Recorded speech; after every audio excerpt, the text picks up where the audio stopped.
Sorry, man. Hope you weren't waiting too long. All good, Coach. Thanks for joining us today. If you have a question for Coach Bateman, please use the raised hand function. First one today comes from Gregory Hall. So, Gregory, go ahead. Hey, Jay. I was curious about you guys' pass rush. 7 sacks in the first game, and then 3, and then 1. What have you seen out of that, and how can you guys create more penetration in the backfield? Yeah. So I think Syracuse was a pretty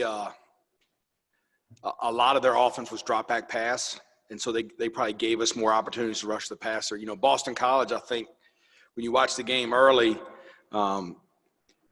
we got a ton of pressure in Boston College the first 15 plays, and I think after that, they did a really good job of not letting us pass rush. It was a lot of move the pocket naked, kind of play action stuff where some of our pressures couldn't get home. And then I think against Virginia Tech, other than third downs, we just had a hard time, getting into situations where we felt comfortable rushing the passer because of some of the run game schematics we were getting. So,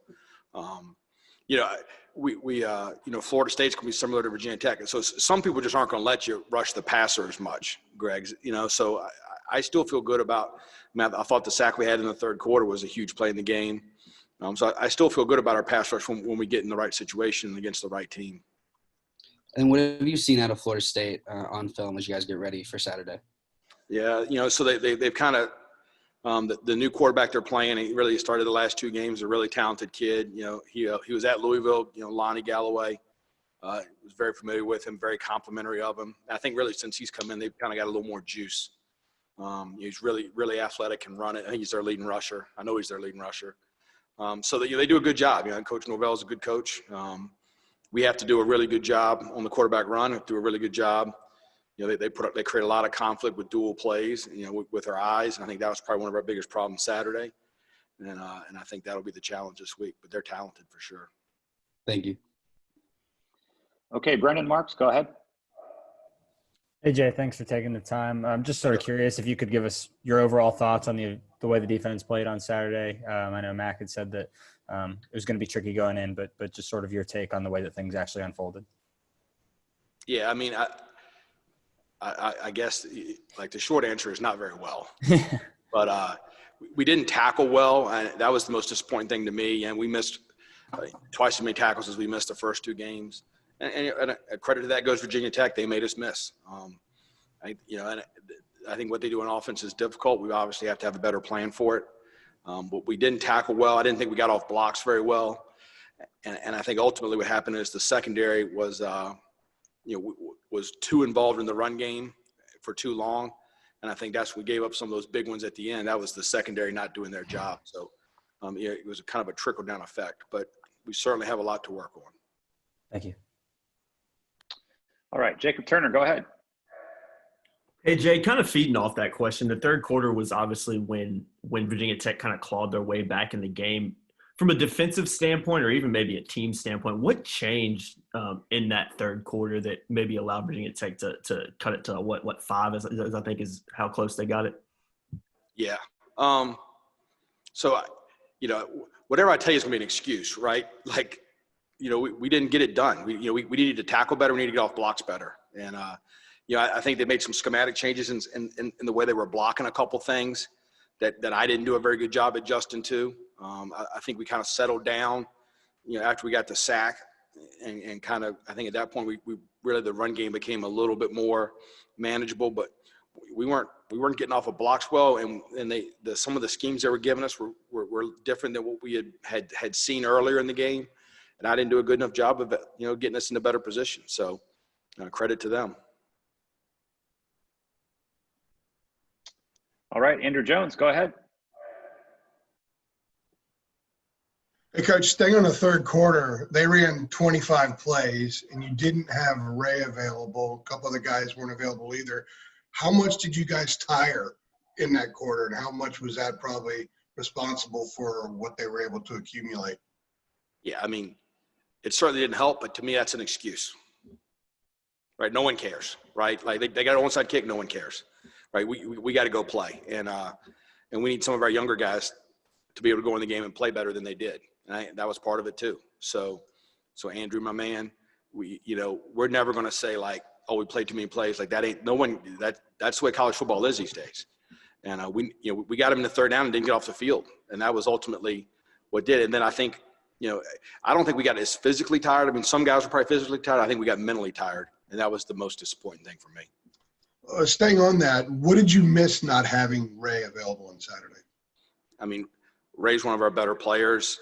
He's a good run defender, but I think ultimately what it did was it just, Virginia Tech was committed to the run. They did a good job with it, and not having another rotational D lineman, it caused other guys that hadn't been playing as much to play more.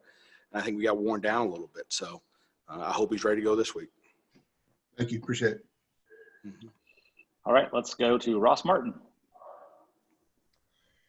Hey, Jay, how would you evaluate the play of Cam Kelly and Patrice Renee, who both saw significant snaps against the Hokies? Yeah, I was proud of both of them. They both have had a kind of Patrice Renee's had a hard year, since he tore his ACL, with everything else that's going on. I'm really proud of how that kid battled, and we don't, we don't talk a lot about all the other stuff going on, but there was a lot of things going on that were kind of out of Patrice's control that affected him getting ready to play. And,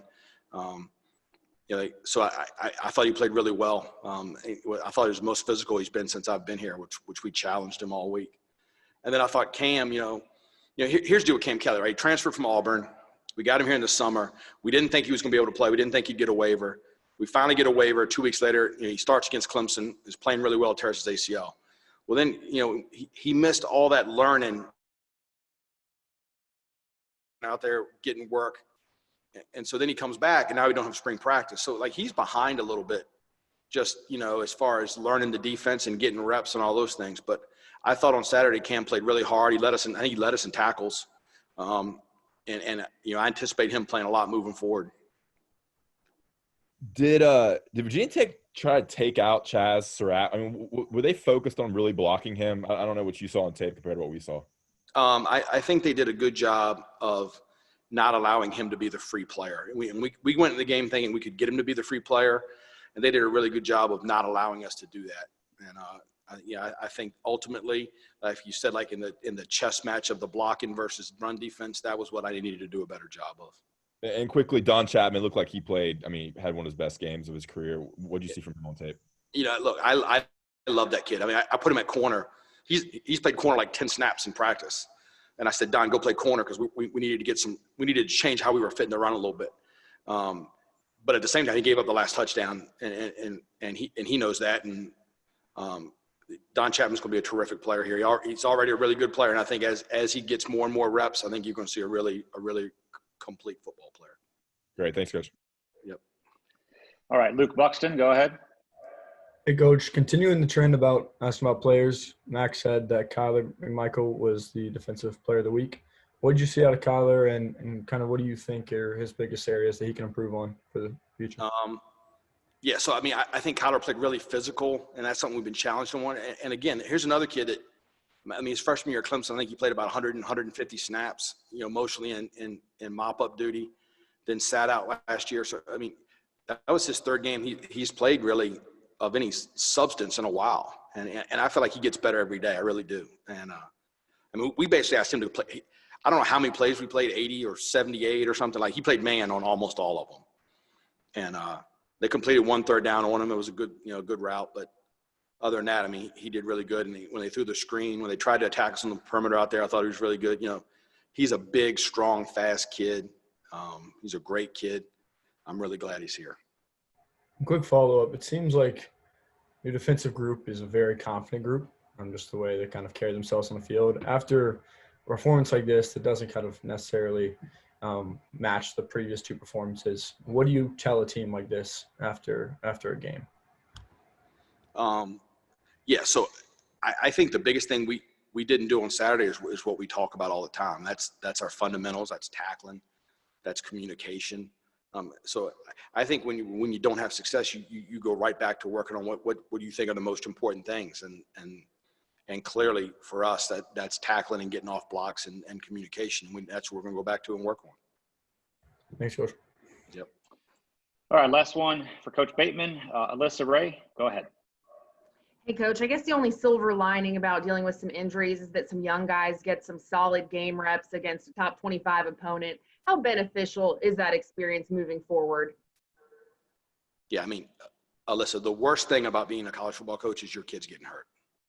It's the single worst thing, right? So when a kid gets hurt, it's like, you feel like one of your children was injured, right? So that's the single worst thing about it. But, we have a lot of young men that deserve to play that work their tails off. And so when somebody does get, nicked up, you hope it's not serious, and then you get the next guy ready. And, we've got a lot of young kids that are coming along that are getting better every day that have surprised us when we put them in the game. No one asked me about Eugene Asante. I think he played about 28 snaps and played really well in a really specific role. So I think, Alyssa, I think that's going to continue. You're going to see, I thought Kevin Hester, when he went in the game, did a really nice job. So I think a lot of those young kids, have improved, and their rep totals are going to go up as they continue to improve. Thank you. Yes, ma'am. All right, Coach. Appreciate your time today. Thank you. No problem.